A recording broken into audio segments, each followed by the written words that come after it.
Mutu yan ratale, mutu mbula vinaka ng tatu may kor, may repitaki ng bong dabu. O vayan ratsunga tu yesenge bong chico ni singa tambu. Re vinaka ng ragi yasa, lutu chuka no wai. Bong ni singa tambu na imatay ni magawa ni vulo ko chulai. Rono undolo rosanga vulu. Tau tukuna chungari henda na imbagini.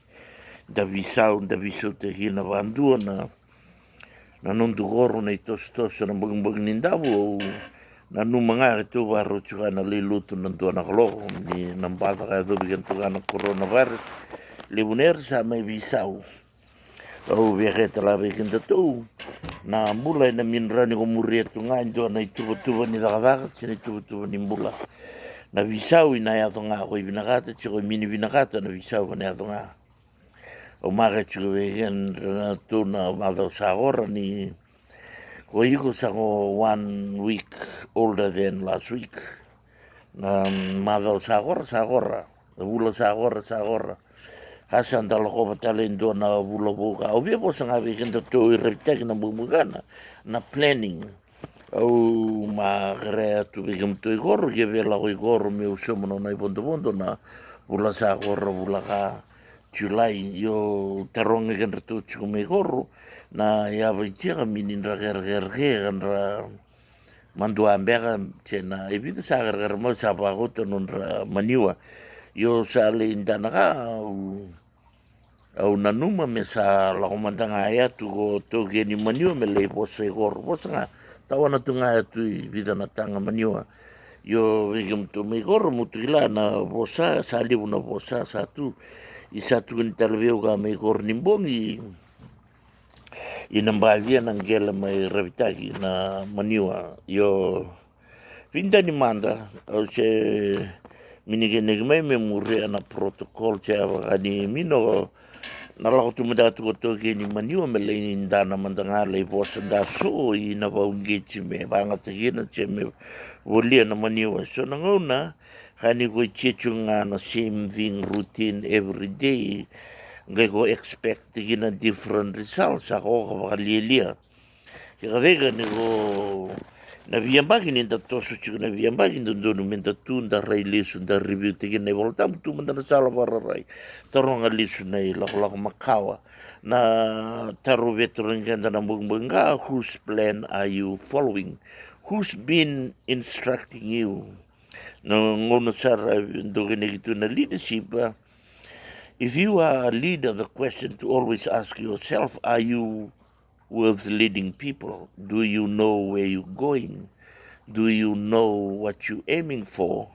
If you leave the position, have you trained people to follow, to do the same thing? It's about planning also. Planning, Yoma, if life is a bow, we are the arrows. Planning determines which way will you direct the arrows, which way will you fly, which way will you go. Kem tu me horga sa chiruga na vula ko chiulai santa la sumbu pato tolo sarga na signi sudu satu me non mata na taro itu na signi sudu ka satu na kakana ko baro tigin na signi sudu satu na bore ko sunga tu imando la ko tu na loa anda gilante tambulang kategina na kakani signi sudu satu na loa rabu singa tangilama celem na loa ina matua nga da kilatalan tu na every round in December gilai na tu nga veigim tu tala me gor wa san le signi sudu tu nemba ka au wananon chunga me $10 rauna erme hatu ba melo hatu me usanga juga mi tu loka tu va vitinani che rumanda matanga tu John Gembera tu ne tu nau na ba vitu na weekend na planning na if you reduce your life to one sentence, what will be to one word, what will be the word do gene gitu kan ko na Donald Trump lebe ge mu ge president kan ko mbadi marama kuna ka mbega prime minister Hachegan you na Tiger Woods na kaya golf, Mike Tyson, boxing. Wana ba niyo kadibo na mwila ng bungbung ka? Na ba ko'y nagilay ki? Iyo. O... Kaya kadibo, veteran ni kaya ng bungbung ka na ama no na singa ni sudu ko mulubara na vida na singa sa agora I ngono ngai dana to na Facebook ni sa mbagi vasa nga bulu ka pa via wis au ngai te gani nongu yalo ilulu because na chine mbagi meka ko kia sa na lima sa nga bulu ka pa o eu na chine mbagi meka au sa na ono sa nga bulu ka pa au rei lesu taronge muna ngai ronga da chukuna tipika chini mbagi sa agora na bunu ka tukeka makondani ko na same location, same position 10 years ago. Did you see yourself where you are today? What was your plan 10 years ago? Who drew the plan for your life 10 years ago? Whose plan were you following 10 years ago then? If you are right now listening to this tape, you never graduate, you never harvest a farming, you never plant a farm. My question to you, what will you do different 10 years from today?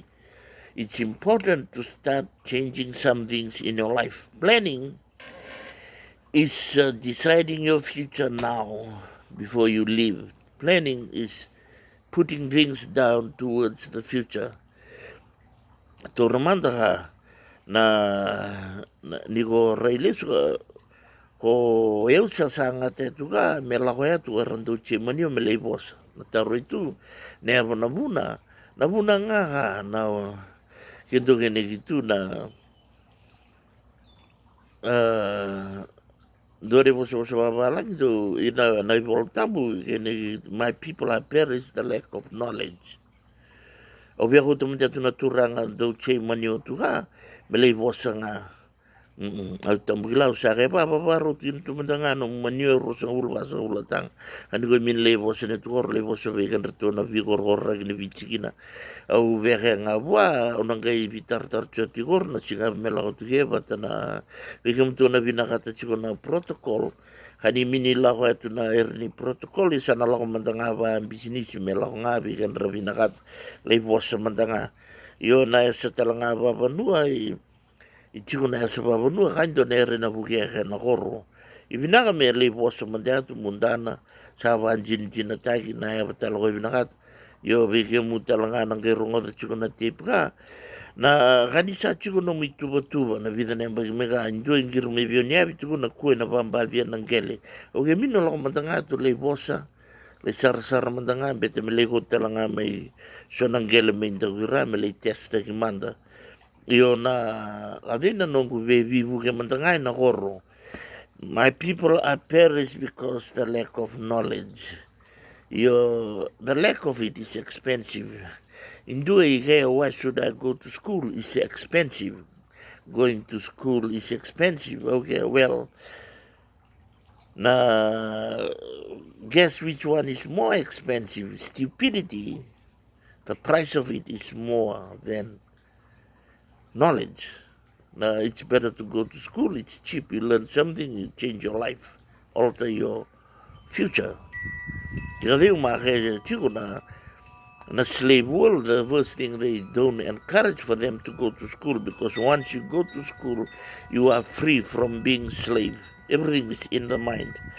Leus talamanda vegum to may vichu mutu kila ke roni banjer te hina na ivolha the richest man in Babylon. Mutu ke maybe Italia ni minusoko ni qualify it's Obia banjer te hina ngami chen wilolo mamandanga ilo manigoro. It has principles that will change all of us. Na ivola mabarti in chuge muni chibu no the senge vital no chigo the richest man in Babylon. Libutal na ivola begotat the richest man in Babylon was written by a guy in the 1800s that once a long time in Babylon the richest man wasn't the king of Babylon. It was somebody who lends money, and in his laws there are only 5 rules to gold. If you know the 5 rules to gold, you won't be slave to money. One of the rules of the 5 rules of gold, namatai, when you earn your money, when you get some money, don't spend the whole dollar. Every dollar you save 30 cents. Spend 70 cents of every dollar. The China percent, they send it forward. Don't touch it for the next 10 years. China percent ng usuli valut, China percent usuli ang offering China. People ke buhain tua. Karuan ni era tala itu no hiya na 5 rules of gold do tala na rule ka na no mukola mendo na son do na bagi 1 piece of gold is 1 year's pay mendo always leave it in your wallet in your bank. If you have gold, if you have 1 year's pay in your bank, money will always attract you. Goals, they talk to each other. Kadi ko bisa mga kuvirti na lebi, they will never come back to you. Lebi nga na weekend ay minutes nga ni lavo because we never keep our goal. Katul ka, don't give your goal to someone that cannot keep his goal. So nanguna ni ko, hindi bekari lavo. Kani minutes ko man nga buwan ni lavo, mindana buwan na value ni lavo. Wa kuni so li lavo, blatreva. Ugia na ba mo mutihin na virti na lebi tala no mo lavo. Don't give your gold to those who cannot keep theirs. Kani ka ba? Kani ko invest doon ang business. Ask 4 or 5 other people the same kind of business. Kani ko invest doon ang business. Ni mino ni tu na ni ko hie mino mandanga ni tu ise mini kila ni talongan ni bulhanga talon tinchu ko libu do na kolo mer ke mai papilon ke slia china kolo velu na ke tu na binata mo la ko ni nive la investing era la borga huta mai ko re limu na bak china bak na kana tubu ke rahe no ku yo woro slebe i ko ni mino na donate tegina ke ko na turangan na ngati ni nive ke wa eluvena ilimangana lawa ni kolo mo na numa kuni ko invest ndonga na kuni invest do na business kani mo ko mandanga mo tarong raw iwache limo na tamata masa chiegor na business patangari kaya ube kaya kem to megoro kasa visau sanguna ngamen ta pabuli dikenda. We have to learn to study how money works. We have to change the way we think. Kilai sobe ke muka se tunga na bulanga ini basa busambu i mini basa busambu balete ni ve basa busambu i minongana i tubu na gina tu kaya utarong ke muka nindabu kani solwe ko china undolu nandola nindabu never na chiare iso waragina tu kame retire me torno na FNPF nangona nga i chora ke ni mataka nanguna pataka na madolo mai na ilabor ni FNPF sa ora betaneba i minutuno na tuba io kaya io ke to me corro kani tu non da plan de na va murenga na plan i le una project da che tu me corro i mininda va muria na plan de mula tu nga va Vitalia hanta sa sanga talaga be va gorgor non da hol man da sa sule gor io o vege to no bula hanta na sul talba na sul ni hol io na plan itu ni sa sul na hol isa tu hor na plan chen de sul raung ke na plan. Planning is you decide in years time where to land your boat, your goal, your target. We're shooting the arrow. The planning is a guideline to where you will be in few months, few years time. We already proven that 100 donan raw na bunyang gona itolu sanga bulla undol donan raw na bunyang gona itolu sanga bulla undol ni sale yang bagi itolu bunyang gona itolu lan raw nan dolan do na bu men do nga na bunyang gona tulan raw nan dolan nervaga samtina ibinagaga ko chechu ga biang bagi rona undol na bunyang gona hana buna uvetu na begemu na da chengona I kanisar ngana susto kani valu te lo na muto chini karuna loka nangele jirjir mincin karua na ve chini benga ngon rembula lala itu ya kan ya talatu na war sa minimbula sara chini sale imbula tale walu che gelen relile buna to sabe ono ngache vitu vi mama ibo yo na kantala kana chengona ku sa chengona kuni kona numan donon dulu kave kona harvest tegin na chin donon raw na harvest tegin yo kanin donon raw tul sanga bulong dulu muche tu tul lan raw balate raw kasabo le kanin donon raw nung dulu pana bage mu megor donon singolo kabi do tabu temen do kana bu tul lan raw nan dola ha so bege mu min tor singona tul lan raw donon singa adi do kana bunyang kona Kaya nanguna ka mo chichi, au sa tu na tigor, orang supply tingin na maniwa, kaya talmain doon ang buhay viyaw. Sa amin na ichi, au kaya viyawa, sa amin raw tali, wang kisya na ichi, au chiko to kay Amerika, ani karua, na mino ni ichi karo, sa rong adang bagsakor, au sa chiya ko regoro, inong kunrawi, tulong-tulo bunyang kon. Sa chiya ko na, balita na yaba, au viya para tingin na viya mo, kadi chiya na muloma mo ko chiya ko na chiya nga. Nangono uli suke may London le chichi tigor kene ki minna matri sul minna cheuvi na lebu cheuvi tu ruan raunga na boma kone bagade ruan undul waga ta ke ba kor nga na veon o loko be matanu loko be mogisa o loko be we lebu o loko be tabuki hana nung kuichi ni ubina kata metoso vege mu talanga nangono how betu na vege mu never na nung goal. What is your plan towards December? What's your plan towards this one? Mejor mandangana bulaga, what's your plan? Where will you be in 10 years from now? Where will you be 30 days from now? Tuna be ko tabulengu may bunisia sali musanga bulandol ndo ne vesuli. Okay, ui, lama na ba? Ndo tu bondo mai. Ko tamai bane bule suli. Biutanga, okay tubo. I ndongana ya wa sala ko netanga ruan raw. Ui. Never mini ko tume kay chine bule suli. Baleta. Mini me horta langa indo mandangana singa. Boli manan raw. Chena heba mini ko tume me tu mandangana suli ndo na magawa. Me rota mandangai. I chinche rosanga bule suli. Nangone kela na wanga.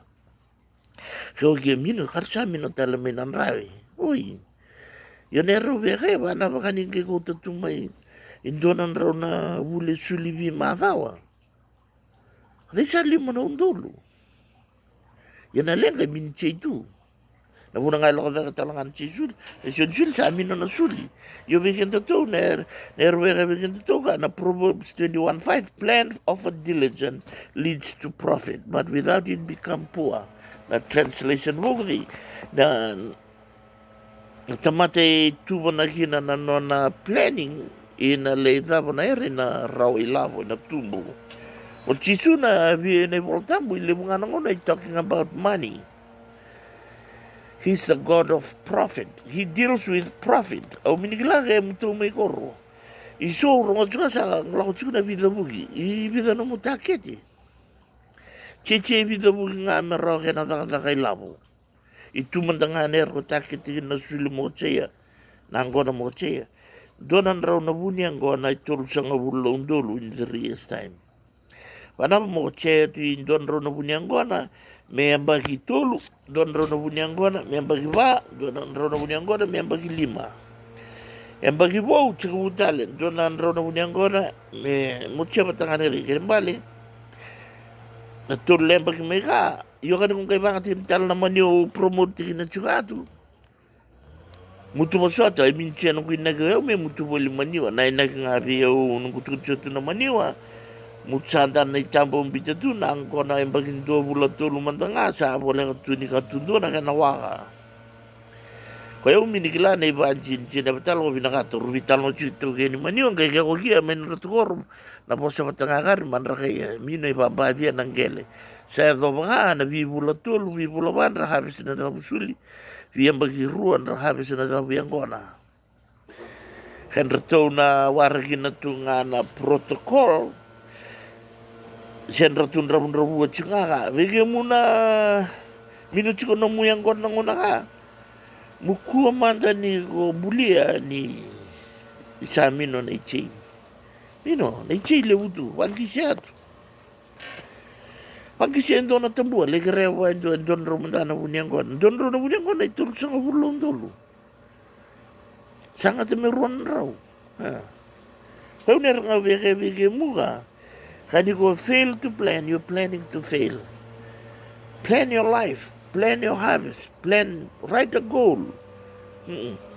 May kuning una pataka na yung bagmega. Where will you be in 10 years from now? You. Where you are now, who wrote the plan where you are now? Tahu niya mo tuya ka. The last 5 years, a vida na chichi ucharawa. Sa visau na vale. Au, a visau tiki na manda na taro, vetorongia muto mai revitaki na bunga. If money wasn't the problem, where will you live? If money wasn't the problem, what country will you go to? If money is not the problem, what kind of house will you build?